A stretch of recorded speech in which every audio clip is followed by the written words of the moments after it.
Israel एक ऐसा evil इंसान है जिसके साथ कोई भी दोस्त नहीं बनना चाहता। वो तो आपको बुली करेगा into hanging out with them, मतलब आपको बुली करेगा इस चीज़ के लिए कि भाई आप आके हमको सपोर्ट करो।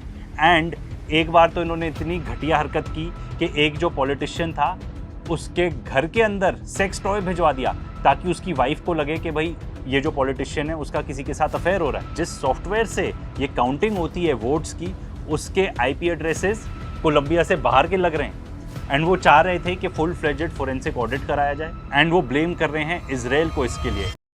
इजराइल आइसोलेट हो रहा है, फिर भी वो एक ऐसा देश है जो बाज नहीं आता अपना एजेंडा पुश करने से दूसरे देशों में बाय फोर्स और बाय मैनिपुलेशन। इतना कि इलेक्शंस भी मैनिपुलेट कर लेते हैं वो लोग। अब ये वाला वीडियो तो आपने देखा ही होगा सोशल मीडिया पे, जहाँ पे दिख रहा है कि स्पेन में घुस गए बहुत सारे मोरक्कन लोग। तो सबसे पहले तो ये क्लैरिफाई करना जरूरी है कि ये मेनलैंड स्पेन में नहीं है, ये नॉर्थ अफ्रीका के अंदर स्पेनिश टेरिटरी है जिसका नाम है स्वेता। अब ईरान ने तो खुले आके ये बोल भी दिया है कि यूएस एंड इजराइल ने ये चीज करी है स्पेन के अंदर एक माइग्रेशन इन्वेजन, ताकि उनके ऊपर प्रेशर डाला जाए। एंड उसके ऊपर ये भी देख लो, यायर नेतन्याहू का बेटा, उसने पहले क्या पोस्ट किया था, वो कह रहा है कि भाई हम भी नहीं फंड करेंगे वो सारे एनजीओ स्पेन के अंदर which call you to give away Ceuta and Melilla, जो बेसिकली स्पेनिश टेरिटरी है, एंड तुम भी उन एनजीओज को मत फंड करो जो बेसिकली हमारे यहाँ से जुडिया एंड समारिया यानी कि वेस्ट बैंक लेना चाहते हैं। अब ये कितनी बेतुकी सी बातें हैं। ठीक है वो स्पेनिश टेरिटरी है, वन कुड आर्ग्यू कि भाई स्पेन को नॉर्थ अफ्रीका के अंदर अपनी टेरिटरी नहीं रखनी चाहिए, बट जहाँ बात करें जुडिया एंड समारिया, वो तो जुडिया एंड समारिया है भी नहीं, वो तो वेस्ट बैंक है एंड वहाँ पे पैलेस्टीनियंस है। क्या हशर किया है तुम लोगों ने वहाँ का, उसके बारे में हम ऑलरेडी वीडियोस बना चुके हैं। बट ये इजरायलीज को स्पेन से इतनी ज्यादा प्रॉब्लम क्यों है? देखो स्पेन काफी प्रो पैलेस्टीनियन है, वो जितनी ह्यूमैनिटेरियन एड देता है ना पैलेस्टीनियंस को वो ट्रिपल कर चुका है। स्पेन बैक करता है जो इजराइल के अगेंस्ट केस चल रहा है ना इंटरनेशनल कोर्ट ऑफ जस्टिस में, जो साउथ अफ्रीका ने लॉन्च किया है। एंड खुलेआम उनके जो प्राइम मिनिस्टर है, hats off to him, Pedro Sanchez, वो तो इजराइल को एक जेनोसाइडल स्टेट कहते हैं। एंड वो तो इतना भी कहते हैं कि भाई हम एक ऐसे जेनोसाइडल देश के साथ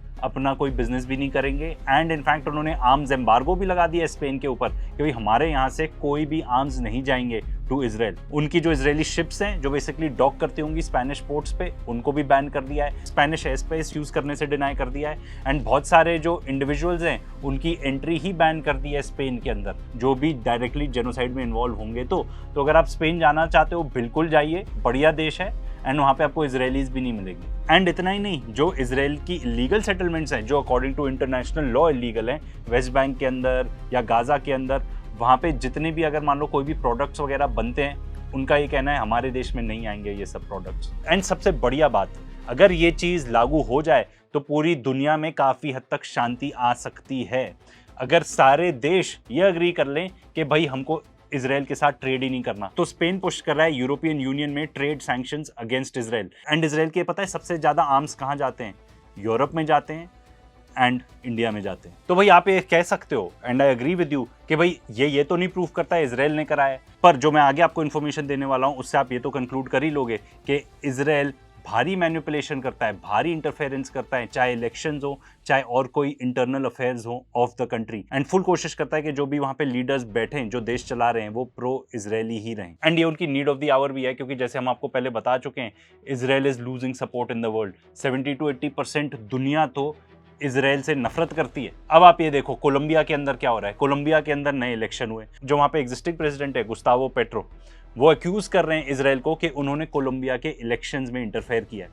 तो गुस्तावो पेट्रो के बारे में भी आपको बता दें, ये काफ़ी प्रो पैलेस्टीनियन है, ये काफ़ी इजराइल को अक्यूज़ करते हैं of the genocide. And in fact ये भी ज्वाइन कर चुके हैं साउथ अफ्रीका का लगाया हुआ case International Court of Justice में, which is accusing Israel of committing genocide. And ये जो एलिगेशंस उन्होंने लगाए हैं वो कोई ऐसे बेसलेस नहीं है, ना फर्स्ट टाइम है। फ्रेंच अथॉरिटीज़ भी पहले ऐसे कर चुकी हैं एंड उन्होंने नाम भी लिया था एक इजरायली साइबर फर्म का जिसका नाम है ब्लैक कोर, जिसने जाके वहां के लोकल इलेक्शंस में इंटरफेयर किया। एंड जो अभी लेटेस्ट उंगलियां उठा रहे हैं गुस्तावो पेट्रो, कोलंबिया के प्रेसिडेंट, वो ये बता रहे हैं कि जिस सॉफ्टवेयर से ये काउंटिंग होती है वोट्स की, उसके आईपी एड्रेसेस कोलंबिया से बाहर के लग रहे हैं।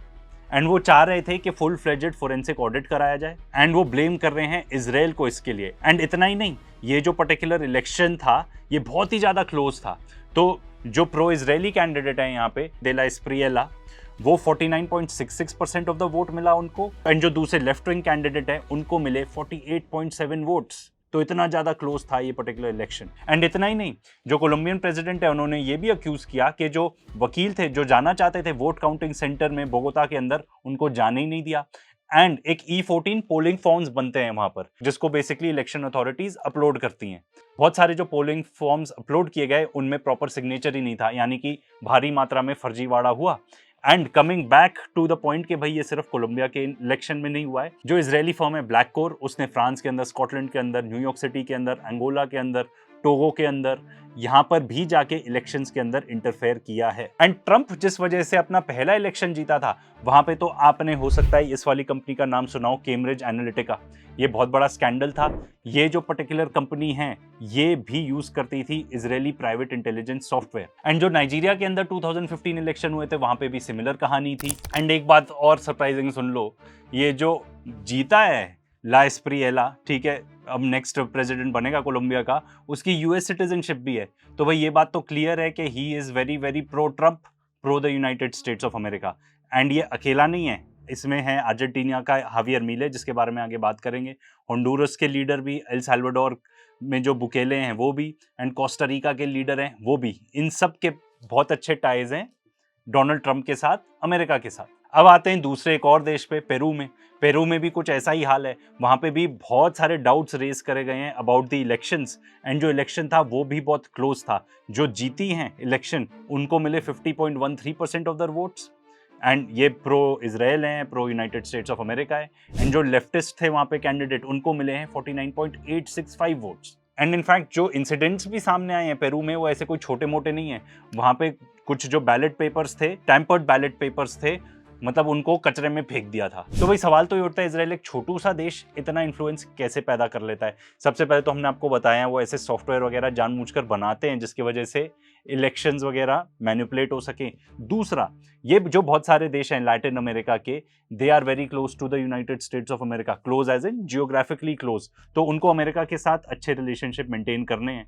तो भाई इजराइल पहुंच जाता है वहां पे कि भाई ठीक है, आपके अमेरिका के साथ अच्छे रिलेशनशिप होने चाहिए ना, वी विल हेल्प यू। आप अपनी जो एम्बेसीज हैं उसको शिफ्ट करो जेरूसलम, प्रो इजराइल स्टांस रखो, तो हम एज अ ब्रिज एक्ट करेंगे between you and the United States of America. And ये कोई हवाई बात नहीं हो रही है। जो इजरायली कॉन्ट्रैक्टर्स हैं, एक basically you could say sting operation हुआ था जहां पे उन्होंने खुद ही क्लेम किया कि उन्होंने मैनिपुलेट करे हैं more than 30 elections around the world. And वो हर तरीके से करते हैं, मिस इन्फॉर्मेशन फैला के करते हैं ताकि वोटर्स वे कर सके, उनके हिसाब से वोट कर सके जहां वो चाहते हैं कि वोट करें, जो उनका प्रेफरेंशियल कैंडिडेट होता है। हैकिंग करते हैं, सैबोटाज करते हैं। एंड ये जो स्टिंग ऑपरेशन हुआ था, इसमें उनके पास फुटेज भी है, जो रिपोर्टर्स हैं उनके पास लीक्ड डॉक्यूमेंट्स भी हैं, जिसमें वो गए थे एज अ कंसल्टेंट कि भाई हम तो एक अफ्रीकन कंट्री के लिए काम कर रहे हैं एंड हमको अपना इलेक्शन डिले कराना है। तो सामने वाले ने बताया सब कुछ कि हम ये भी करते हैं, ये भी करते हैं, ये भी करते हैं। उसने ये सब बताया कि भाई वो इंटेलिजेंस एजेंसीज के साथ काम करते हैं। उसने ये भी बताया कि हमने जितने भी सारे ट्रिक्स हैं ये अपने यूज़ करे हुए हैं अफ्रीका में, साउथ एंड सेंट्रल अमेरिका में, यूनाइटेड स्टेट्स ऑफ अमेरिका में एंड यूरोप में भी। एंड क्या क्या चीज़ें और ये करते हैं, फेक सोशल मीडिया प्रोफाइल्स बनाते हैं। तो ये क्या करती हैं particular fake social media profiles? ये जाती हैं, ये डिसइंफॉर्मेशन फैलाती हैं। हम इंडिया में, हमें अच्छे से पता है ये काम कैसे होता है। यार ये तो पूरा लग रहा है ये सब पूरा मॉडल तो इंडिया में भी यूज़ होता है। पूरी ब्लॉगर मशीन्स इन्होंने बनाई हुई है, वेबसाइट्स बनाते हैं लोग फेक न्यूज़ फैलाने के लिए। एंड ये पूरी जो प्लांटेड मटेरियल होते हैं, ये जो जेन्युइन न्यूज़ आउटलेट्स हैं, मेन स्ट्रीम मीडिया, उनको भी देते हैं, जो एम्पलीफाई करते हैं पूरी fake news and fake blog accounts. ओह, ये तो पूरा इंडिया मॉडल ही लग रहा है यार यहाँ पे, बस नाम नहीं लिखा इंडिया का। एंड इतना ही नहीं, ये इतने शातिर हैं कि ये सिर्फ ऑनलाइन तक नहीं रिस्ट्रिक्ट करते अपने आप को। ये बताते हैं कि they have penetrated 2 figures close to the Kenyan president. Penetrated का मतलब कि भाई उस जाके उनको किसी तरीके से उन्होंने ब्लैकमेल कर दिया होगा कि तुमको ये सब करना पड़ेगा, whatever it takes to win an election. And एक बार तो इन्होंने इतनी घटिया हरकत की कि एक जो पॉलिटिशियन था उसके घर के अंदर सेक्स टॉय भिजवा दिया ताकि उसकी वाइफ को लगे कि भाई ये जो पॉलिटिशियन है उसका किसी के साथ अफेयर हो रहा है। हमने यहाँ पे साउथ अमेरिका को एज अ मॉडल यूज किया है एंड आपको बताया भी है उसका पर्टिकुलर रीजन कि क्यों वो लोग चाहेंगे to come close to Israel, to come close to the United States of America, इसलिए वहाँ के सारे एग्जाम्पल्स ले रहे हैं। अब अर्जेंटीना को देख लो, ये जो मिले है, बहुत सारे तो ये लोग ये भी कहते हैं कि he is related to Netanyahu. वो तो एक पूरा अपना रीजन, अच्छा जो फॉरेस्ट का रीजन है पैटागोनिया, वो देने को तैयार है टू इजराइल। एंड बदले में उसको क्या मिलता है? वर्ल्ड कप तो चलो हो ही गया, ठीक है, फाइनल तक पहुंचा दिया, वो भी किस तरीके से पहुंचे हैं। जिसको अनफॉलो करना हो भाई कर लेना, बट क्लियर मैनिपुलेशन थी इस वर्ल्ड कप में।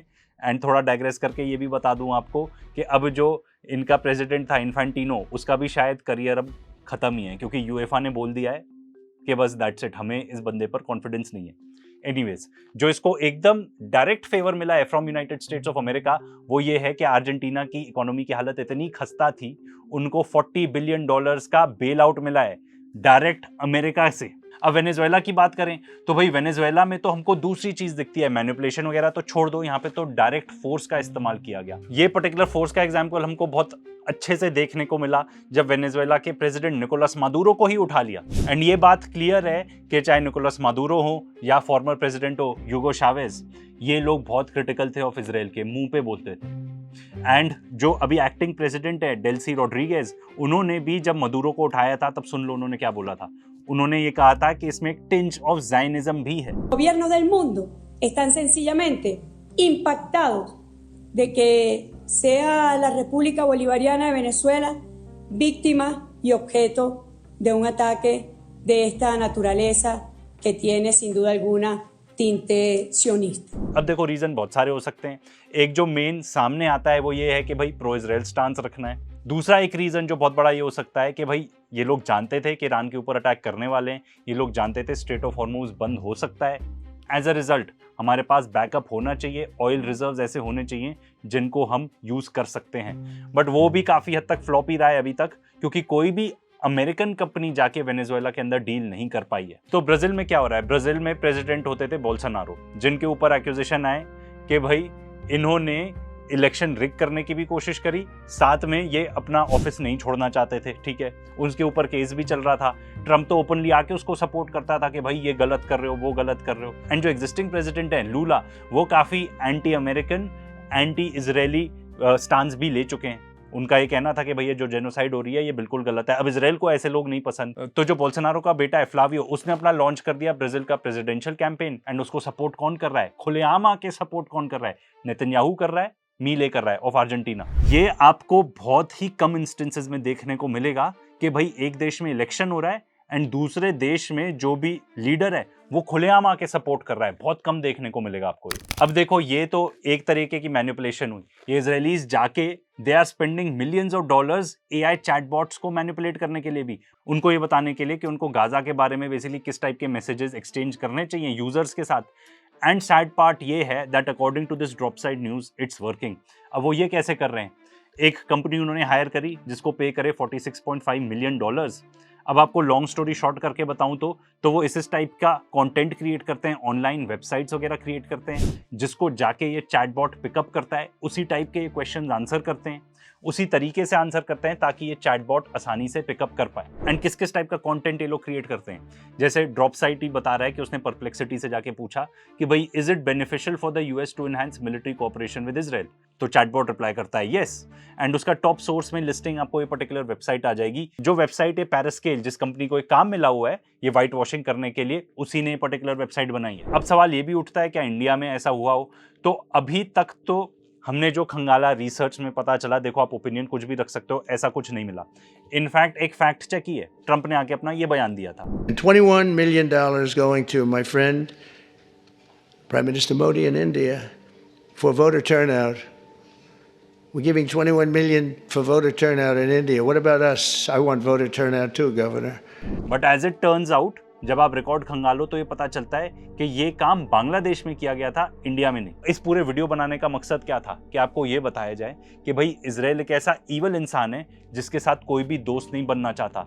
वो तो आपको बुली करेगा into hanging out with them, मतलब आपको बुली करेगा इस चीज के लिए कि भाई आप आके हमको सपोर्ट करो। सवाल तो ये उठता है कि आपने जिस टाइप के क्राइम्स कमिट करें, क्राइम्स अगेंस्ट ह्यूमैनिटी, वो ना यहाँ पे छप गए हैं लोगों के, बिल्कुल छप गए हैं। आप जहां भी जाओ, आप जो भी बोलो, आप जो भी करो, चाहे जो भी आप आने वाले सालों में कर लो, वो यहाँ पे लोगों के छप चुका है। खास तौर पे जो यंग पॉपुलेशन है उनके दिमाग से ये जेनोसाइड वाली इमेजेस बिल्कुल भी नहीं जाएंगी। तो सवाल ये है फिर कि आप ये सब मैनिपुलेशन करते रहो, कब तक कर लोगे, कब तक लोगों के विल के खिलाफ उनका ब्रेन वॉश करते रहोगे।